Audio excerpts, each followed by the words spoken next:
Hello friend, welcome to study 18 YouTube channel.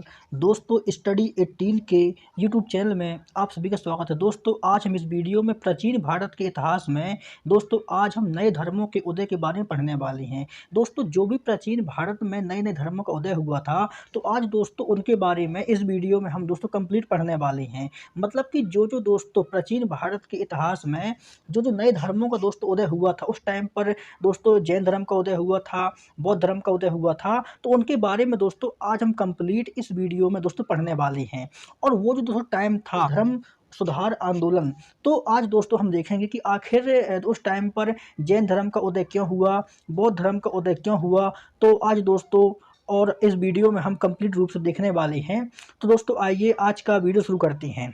इसमें से अगर हम दोस्तों बात करें कि धर्मों का उदय कैसे हुआ, मतलब कि उस टाइम पर आखिर क्या आवश्यकता थी कि दोस्तों उस टाइम पर जो हिंदू धर्म था तो वो चल रहा था, लेकिन उस टाइम पर ऐसी क्या आवश्यकता थी कि उस टाइम पर दोस्तों जैन धर्म और बौद्ध धर्म का उदय होता है। इसके बारे में हम दोस्तों बात करते हैं कि 6वीं शताब्दी ईसा पूर्व में और गंगा घाटी में जहाँ एक ओर साम्राज्यवाद का उदय हो रहा था और वही दूसरी ओर नए नए धर्मों का उदय हो रहा था। मतलब दोस्तों इसके कहने का मतलब है कि जो भी दोस्तों 6वीं शताब्दी थी, उस टाइम पर दोस्तों क्या था, उस टाइम पर दोस्तों एक प्रकार से महानतम काल चल रहा था और दोस्तों उसी टाइम पर नए नए जो जनपद थे उनका उदय हो रहा था और उनके दोस्तों साथ साथ इस ओर एक प्रकार से नए नए धर्मों का उदय हो रहा था। मतलब इसको दोस्तों हमको समझने के पहले कि आखिर उस टाइम पर नए नए धर्मों का उदय क्यों हो रहा था। मतलब जब दोस्तों उस टाइम पर हिंदू धर्म था, तो हिंदू धर्म के होते हुए उस टाइम पर दोस्तों एक प्रकार से नए नए धर्मों का उदय क्यों हो रहा था। आपको दोस्तों नए नए धर्मों को के उदय को पढ़ने से पहले आपको यह जानना बहुत आवश्यक है कि ऐसी क्या क्या आवश्यकता थी कि उस टाइम पर दोस्तों वैदिक काल के टाइम पर एक प्रकार से नए नए धर्मों का उदय हो रहा था। इसके बारे में हम दोस्तों समझने का प्रयास करते हैं। मतलब सबसे पहले दोस्तों आपको समझना पड़ेगा उस टाइम के इतिहास की पृष्ठभूमि को, कि उस टाइम का जो इतिहास था, तो उस टाइम के इतिहास की जो पृष्ठभूमि थी वो कैसी थी। मतलब कि दोस्तों क्या आवश्यकता थी कि दोस्तों प्राचीन भारत के इतिहास में जैन धर्म का उदय हुआ, बौद्ध और धर्म का उदय हुआ। मतलब ऐसी क्या आवश्यकता थी कि जब दोस्तों उस टाइम पर हिंदू धर्म चल रहा था, तो ऐसी क्या आवश्यकता थी कि दोस्तों उस टाइम पर एक प्रकार से नए नए धर्मों का उदय हुआ। इसके बारे में हम दोस्तों यहाँ पर समझते हैं कि उस टाइम पर दोस्तों जो वैदिक काल चल रहा था, मतलब यहाँ की शुरुआत दोस्तों वैदिक काल से होती है। हमने दोस्तों आपको बताया था कि प्राचीन भारत के इतिहास की शुरुआत कहाँ से होती है दोस्तों, वो पाषाण काल से होती है। और पाषाण काल के बाद हम दोस्तों सिंधु घाटी सभ्यता को पढ़ते हैं, उसके बाद हम वैदिक काल को पढ़ते हैं। तो वैदिक काल के दोस्तों दो भाग होते हैं, एक होता है ऋग्वैदिक काल और दूसरा होता है उत्तर वैदिक काल। आपको दोस्तों यहाँ पर समझने के लिए बहुत जरूरी है कि आपको इतिहास की पृष्ठभूमि समझना पड़ेगा, जब ही आप समझ पाएंगे कि आखिर धर्मों का उदय क्यों हुआ। और जब तक आप दोस्तों इतिहास की पृष्ठभूमि को नहीं समझेंगे, आप बिल्कुल यह अनुमान नहीं लगा पाएंगे कि आखिर उस टाइम पर नए नए धर्मों का उदय क्यों हुआ। इसको दोस्तों जानने के लिए क्या होता है कि वैदिक काल के दो दोस्तों भाग होते हैं, एक होता है ऋग्वैदिक काल और दूसरा होता वह है उत्तर वैदिक काल। तो जो भी ऋग्वैदिक काल होता है दोस्तों, ऋग्वैदिक काल में जो धार्मिक व्यवस्थाएं थी बहुत ठीक चल रही थी। मतलब इस टाइम पर जो दोस्तों वर्ण व्यवस्था थी वो एकदम ठीक ठाक चल रही थी। लेकिन उसके बाद जैसे दोस्तों उत्तर वैदिक काल आता है, दोस्तों उत्तर वैदिक काल में क्या होता है कि दोस्तों इस टाइम पर जो उस टाइम पर हिंदू धर्म चल रहा था, मतलब उस टाइम पर जो भी हिंदू धर्म चल रहा था तो उसमें कुछ कमियां आ जाती हैं। दोस्तों उस टाइम के जो इतिहासकार होते हैं तो उन्होंने दोस्तों बताया है कि उस टाइम पर जो वैदिक धर्म चल रहा था, ये दोस्तों कब की बात, उत्तर वैदिक काल की बात। उत्तर वैदिक काल में जो भी हिंदू धर्म चल रहा था, तो हिंदू धर्म में दोस्तों कुछ कमियां आ जाती हैं। आखिर दोस्तों आप बताइए कि लोग एक धर्म को छोड़ करके दूसरे धर्म में क्यों जाते हैं। दोस्तों आपको यह प्रश्न अपने दिमाग में करना है कि लोग आखिर धर्म क्यों छोड़ते हैं। मतलब कि लोग एक धर्म को छोड़ करके दूसरे धर्म में क्यों जाते हैं दोस्तों, या तो उस धर्म में कुछ कमियां होंगी, मतलब कि छोड़ने वाले लोगों में कमियां होंगी। मतलब कि जब दोस्तों उस टाइम पर हिंदू धर्म चल रहा था तो ऐसी क्या आवश्यकता पड़ी कि लोगों को दोस्तों हिंदू धर्म को छोड़ करके जैन धर्म मतलब अपनाना पड़ा, बौद्ध धर्म में जाना पड़ा। तो यहाँ पर दोस्तों उस टाइम के जो इतिहासकार हैं तो उन्होंने दोस्तों बताया है, ये मेरे शब्द नहीं हैं, उस टाइम पर जो भी इतिहासकार इतिहासकार हुए हैं, जो भी लेखक हुए हैं, तो उन्होंने दोस्तों बताया है कि उस टाइम पर दोस्तों हिंदू धर्म के होते हुए, वैदिक धर्म के होते हुए जैन धर्म और बौद्ध धर्म का विकास किस प्रकार से हुआ, दोस्तों उन्होंने बताया है। तो उनके हिसाब से दोस्तों उस टाइम पर क्या था कि उस टाइम पर वैदिक धर्म में कुछ कमियां आ गई थी। कमियां दोस्तों कौन कौन सी थी दोस्तों, इस मतलब कि उनके टाइम पर क्या होता था, उनके हिसाब से इसमें आडंबर होते थे। मतलब क्या होते थे, आडंबर होते थे। आडंबर के साथ साथ इसमें बलि प्रथा की शुरुआत हो जाती, मतलब बलि प्रथा की शुरुआत हो जाती है। और दोस्तों लोगों को धर्म के नाम पर डराया जाता है। मतलब उस टाइम पर क्या होता है दोस्तों, उस टाइम पर लोगों को धर्म के नाम पर डराया जाता है। और जो दोस्तों धर्म होता है वो बहुत खर्चीला हो जाता है। खर्चीला के साथ साथ दोस्तों अब यहाँ पर जो बड़ व्यवस्था होती है वो दोस्तों यहाँ पर कर्म के आधार पर ना होकर जन्म के आधार पर हो जाती है। तो ये दोस्तों कुछ कमियां होती हैं। मतलब कि इन्हीं कमियों को दोस्तों दूर दूर करने के लिए जैन धर्म और बौद्ध धर्म का विकास होता है। मतलब कि उस टाइम पर दोस्तों क्या होता है, उस टाइम पर एक प्रकार से वैदिक धर्म तो चल रहा था। वैदिक धर्म के साथ साथ उसमें कुछ दोस्तों कमियां हो जाती हैं, उसमें कुछ कुरीतियां आ जाती हैं। और उन्हीं कुरीतियों को दोस्तों ठीक करने के लिए, उन्हीं कमियों को ठीक करने के लिए जैन धर्म और बौद्ध धर्म का विकास होता है। यह दोस्तों उस टाइम के जो इतिहासकार हुए हैं, जो लेखक हुए हैं, उनके हिसाब से दोस्तों इसमें कुछ कमियां आती हैं और जैन धर्म और बौद्ध धर्म का विकास होता है। इसके बाद हम दोस्तों बात करते हैं कि जैसे यहाँ पर दोस्तों कमियां आती हैं, बलि प्रथा की शुरुआत होती है और धर्म खर्चीला हो जाता है, वर्ण व्यवस्था की शुरुआत होती है। उसी टाइम पर दोस्तों क्या होता है कि जैन धर्म और बौद्ध धर्म का विकास होता है। और जब यहाँ पर जैन धर्म और बौद्ध धर्म का विकास होता है तो इससे लोग अधिक से अधिक मात्रा में जुड़ते हैं। और दोस्तों इसके बाद बात करते हैं कि इनका जब उदय होता है तो दोस्तों जैन धर्म के जो दोस्तों स्वामी होते हैं वो महावीर स्वामी होते हैं। और बौद्ध धर्म को आगे बढ़ाने वाले कौन होते हैं, वो गौतम बुद्ध होते हैं। और इसके बाद दोस्तों ब्राह्मण धर्म भी दो भागों में बंट जाता है। जो दोस्तों ब्राह्मण धर्म है, जो वैदिक धर्म है, तो ये भी दो भागों में बंट जाता है। यह दोस्तों आगे चल करके वैष्णव धर्म और शैव धर्म में बंट जाता है। इसको दोस्तों हम अभी आगे पढ़ेंगे। तो यहाँ पर दोस्तों हमने समझा कि किस प्रकार से आखिर दोस्तों वैदिक धर्म या हिंदू धर्म के होते हुए दो धर्मों का उदय हुआ। इसके बारे में हमने दोस्तों यहाँ पर पढ़ा कि कौन कौन से दोस्तों इसमें कमियाँ थी और कौन कौन से दोस्तों तो इसमें कुरीतियाँ थी कि जिनको दूर करने के लिए दो प्रकार के नए धर्मों का उदय हुआ। इसके बाद हम दोस्तों बात करते हैं दोस्तों उस टाइम पर जो यहाँ पर लेखक हुए हैं तो उनके हिसाब से दोस्तों ये प्रथाएं शुरू हुई हैं। ये दोस्तों मेरे शब्द नहीं हैं, उस टाइम पर जो भी लेखक थे, इतिहासकार थे, उनके द्वारा इन सब चीज़ों को बताया गया है। इसके बाद हम दोस्तों आगे बात करते हैं। तो इसके बाद दोस्तों हम बात करते हैं कि जो भी दोस्तों उस टाइम पर जैन धर्म चल रहा था और बौद्ध धर्म चल रहा था, मतलब जो भी उस टाइम पर दोस्तों जैन धर्म था और बौद्ध धर्म था, तो इसके बाद दोस्तों हम बात करते हैं कि उस टाइम पर दोस्तों जो भी बौद्ध धर्म था और जैन धर्म था, इनके समकालीन परिस्थितियां दोस्तों कौन कौन सी थी, इसके बारे में बात करते हैं। मतलब जब जैन धर्म का उदय हो रहा था, बौद्ध धर्म का उदय हो रहा था, तो उनके समकालीन दोस्तों कौन कौन सी परिस्थितियां थी, इसके बारे में हम दोस्तों बात करते हैं। तो अगर हम दोस्तों बात करें, इनका दोस्तों जो उदय हुआ है वो दोस्तों मगध से हुआ। कहीं ना कहीं दोस्तों संबंध इनका मगध से होता है। और यहाँ पर दोस्तों बात करें कि जो भी दोस्तों इतिहास की पृष्ठभूमि होती है, यह दोस्तों 6वीं शताब्दी की बात हो रही है। मतलब 6वीं शताब्दी में जैन धर्म और बौद्ध धर्म का दोस्तों उत्थान होता है। और इसके बाद हम दोस्तों बात करते हैं कि जो भी दोस्तों बौद्ध धर्म है और जैन धर्म है, तो दोस्तों बौद्ध धर्म और जैन धर्म के दोस्तों पहले क्या होता है कि जब यहाँ पर बौद्ध धर्म और जैन धर्म का दोस्तों उदय होता है, उसके पहले यहाँ पर दोस्तों 16 महाजनपदों का उदय होता है। मतलब कि जैसे जैसे 16 महाजनपदों का उदय होता है, उसके दोस्तों पैरेलल में या समकालीन में जैन धर्म और बौद्ध धर्म का विकास होता है। उसी दोस्तों ये वही टाइम है कि एक और दोस्तों साम्राज्यवाद का विस्तार हो रहा है और दूसरी ओर दोस्तों तो एक प्रकार से धर्म का विकास हो रहा है। मतलब एक और साम्राज्यवाद का विकास हो रहा है तो दूसरी ओर धर्म का विकास हो रहा है।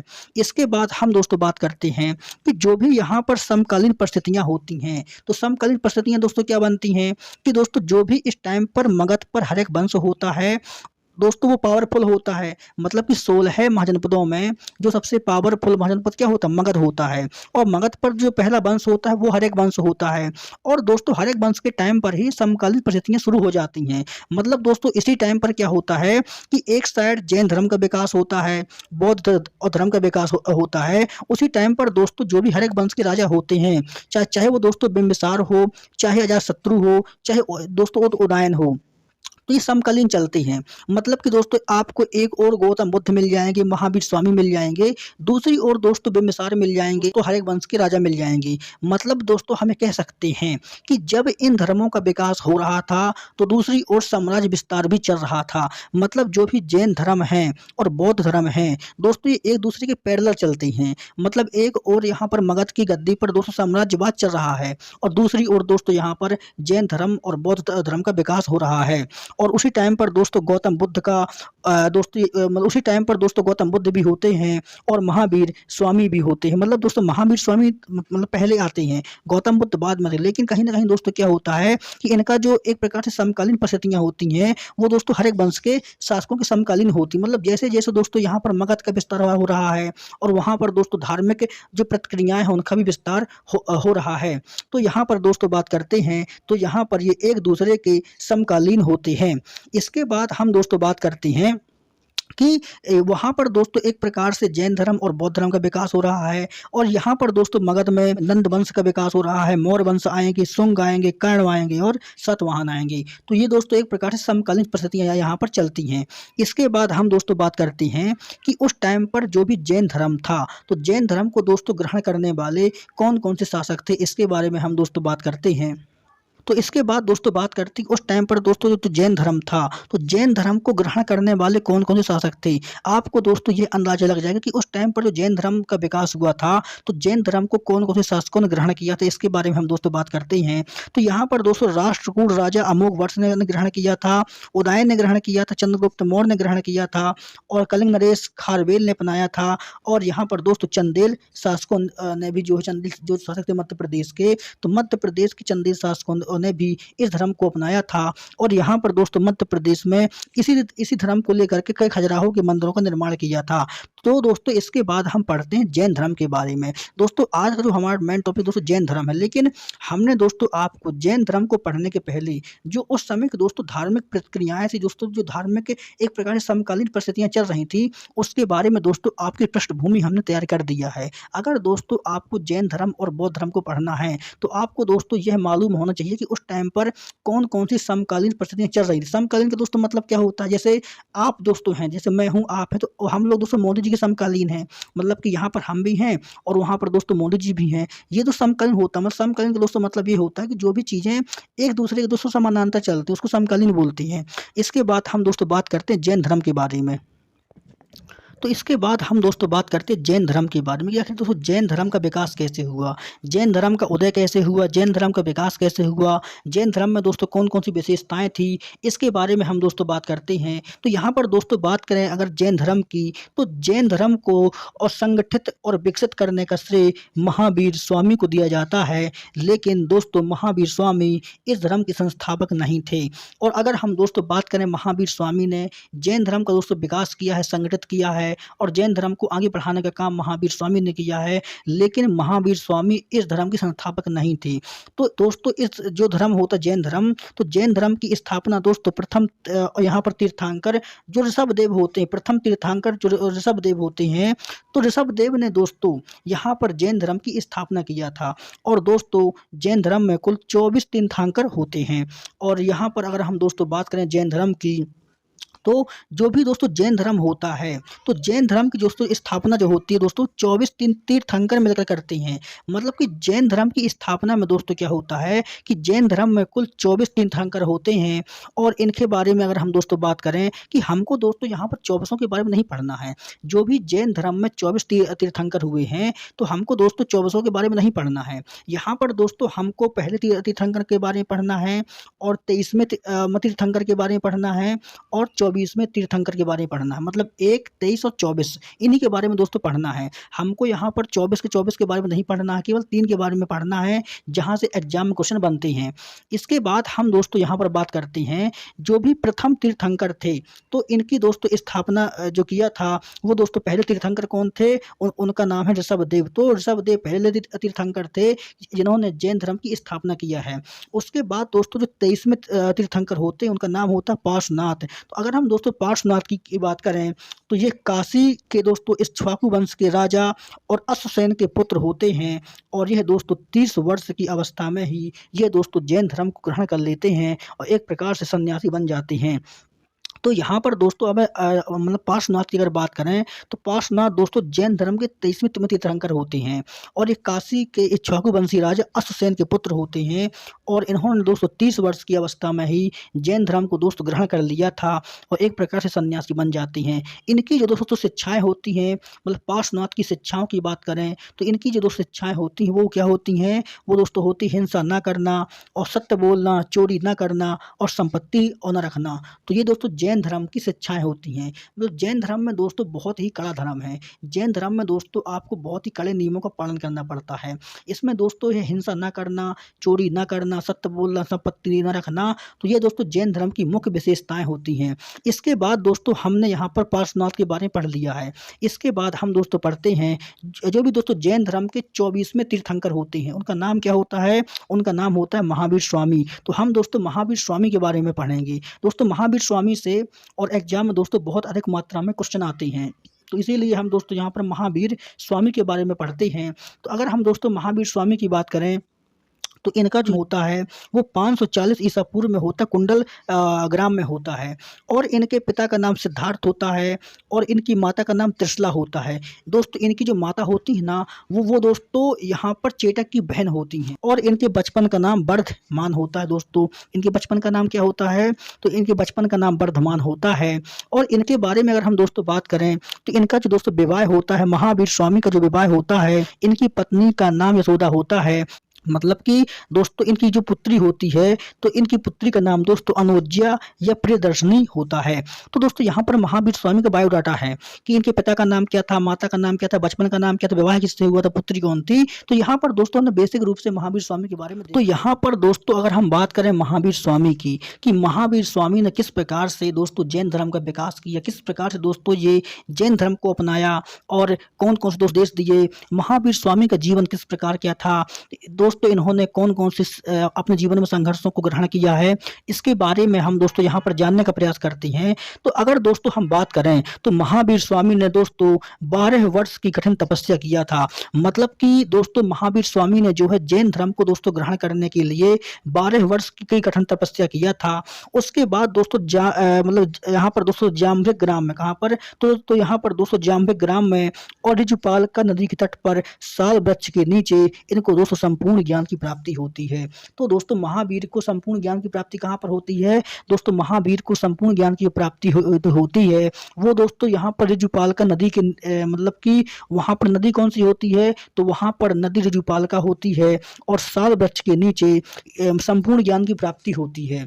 और जब दोस्तों इनको संपूर्ण ज्ञान की प्राप्ति होती है तो ये दोस्तों यहाँ पर इनको 3 चीज़ों के लिए जाना जाता है। महावीर स्वामी को जब संपूर्ण ज्ञान की प्राप्ति होती है उसके बाद यह दोस्तों जिन कहलाए और अरहत कहलाए और इनको दोस्तों निग्रंथ भी कहा जाता है।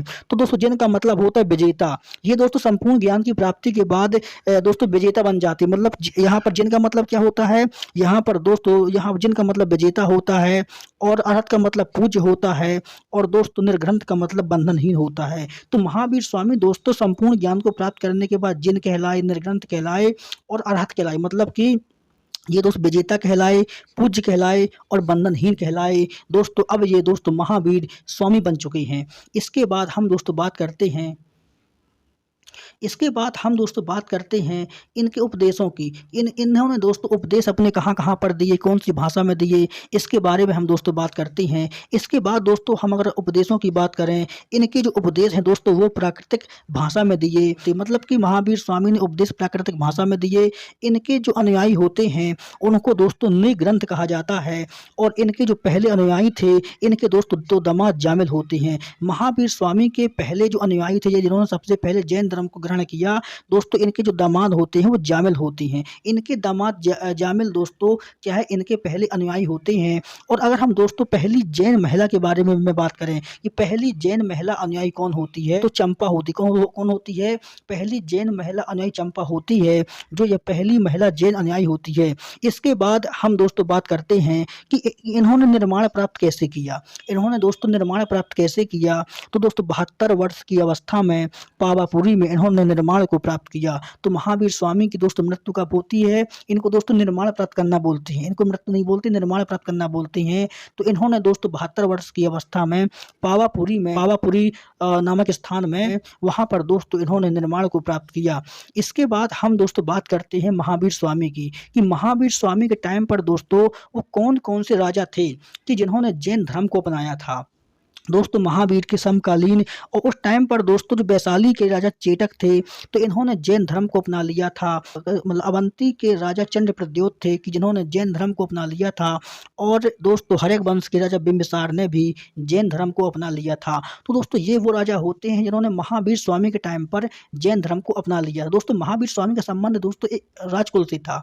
दोस्तों ये राजा के यहाँ पैदा हुए थे, तो इसी कारण दोस्तों इनको जहाँ पर भी जाते थे ये, तो इनका बहुत सम्मान होता था। और एक प्रकार से दोस्तों जो भी समकालीन राजा थे उस टाइम पर, तो उन्होंने दोस्तों इनके उपदेशों से प्रभावित होकर के जैन धर्म को अपना लिया था।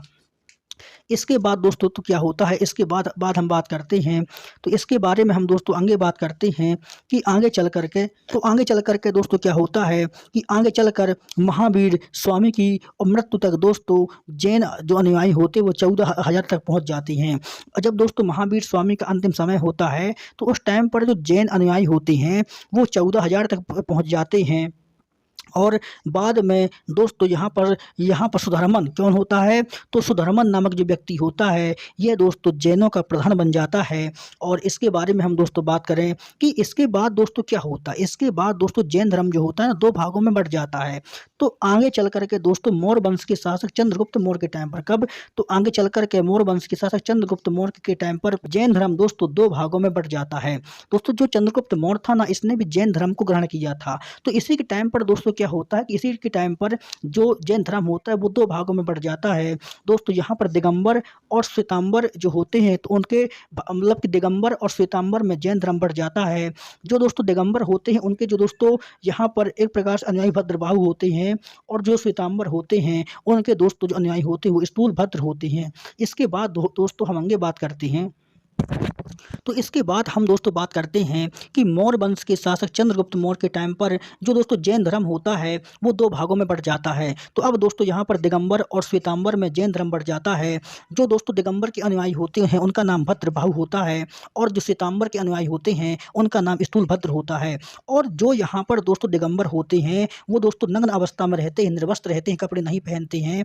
और जो दोस्तों श्वेतांबर होते हैं वो यहाँ पर श्वेत वस्त्र को धारण करते हैं। तो वहाँ पर दोस्तों क्या होता है कि नग्न रहने वालों को दिगंबर कहा गया, और जो भी श्वेत वस्त्र को धारण करते हैं तो उनको श्वेतांबर कहा जाता है।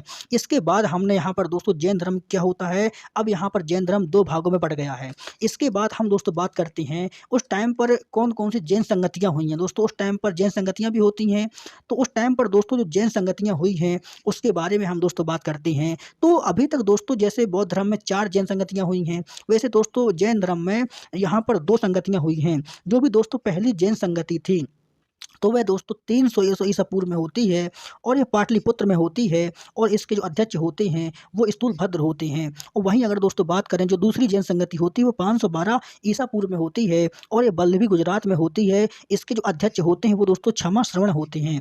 इसके बाद हम दोस्तों यहाँ पर बात करते हैं कि जैन धर्म के दोस्तों त्रिरत्न होते हैं। जैन धर्म जो होता है ना वो त्रिरत्न सिद्धांत पर कार्य करता है। जैन धर्म त्रिरत्न सिद्धांत पर कार्य करता है। वह दोस्तों सम्यक दर्शन, सम्यक ज्ञान और सम्यक आचरण। तो सम्यक दर्शन, सम्यक ज्ञान और सम्यक आचरण ये दोस्तों जैन धर्म के त्रिरत्न होते हैं। और इसको दोस्तों 5 महाव्रतों में भी बांटा गया था। कितने में? इसको 5 महाव्रतों में भी बांटा गया था। इसको दोस्तों अहिंसा, सत्य, वचन, आस्तेय और अपरिग्रह, मतलब कि जैन धर्म में दोस्तों त्रिरत्न होते हैं और 5 महाव्रत होते हैं। वो 5 महाव्रत कौन कौन से दोस्तों होते हैं? इसको अहिंसा, सत्य, वचन, आस्तेय और अपरिग्रह, तो ये दोस्तों 5 महाव्रत होते हैं। इसके बाद हम दोस्तों यहाँ पर बात करते हैं कि दोस्तों जैन धर्म की विशेषताएं क्या होती हैं। जैन धर्म दोस्तों कौन कौन सी विशेषताओं पर कार्य करता है, इसके बारे में हम दोस्तों बात करते हैं। तो जैन धर्म के लोग दोस्तों जो जैन धर्म होता है उस टाइम पर दोस्तों जो महावीर स्वामी होते हैं उनके अनुयायी होते हैं वो दोस्तों ईश्वर पर विश्वास नहीं करते हैं। जैन धर्म ने ईश्वर के अस्तित्व को नहीं माना है। क्या है दोस्तों? जैन धर्म ने ईश्वर के अस्तित्व को नहीं माना है। दोस्तों ये आत्मा को मानते थे, मतलब आत्मा को माना है, और मानव का पुनर्जन्म होता है इसके बारे में दोस्तों भी इन्होंने माना है कि मानव का पुनर्जन्म होता है। और कर्मवाद को दोस्तों माना है, मतलब मानव को कर्मों का फल दोस्तों मिलता है। ये यहाँ भी जैन धर्म में माना गया है। मतलब कि दोस्तों जो भी बौद्ध धर्म में होता है ना, जैन जैन धर्म और बौद्ध धर्म में दोस्तों कुछ-कुछ समानताएँ देखने को मिलती हैं। मतलब कि जैन धर्म में ईश्वर के अस्तित्व को नहीं माना गया है, आत्मा को माना गया है, पुनर्जन्म को माना है। दोस्तों मानव का पुनर्जन्म होता है, इसके बारे में जैन धर्म में माना गया है। दोस्तों आत्मा को माना है, मानव का पुनर्जन्म होता है, इसको भी दोस्तों माना है और मानव को कर्मों का फल मिलता है, इसको भी माना है, लेकिन ईश्वर के अस्तित्व को इन्होंने नहीं माना है। तो दोस्तों यहाँ पर हमने कंप्लीट जैन धर्म के बारे में समझा है। दोस्तों हम इसके अगले वीडियो में बौद्ध धर्म के बारे में दोस्तों और आपसे बातचीत करेंगे। तो आप हमारे चैनल स्टडी 18 को सब्सक्राइब कर लीजिए, बेल आइकन को प्रेस कर लीजिए। दोस्तों मिलते हैं अगले वीडियो में, जब तक के लिए आप सभी का धन्यवाद।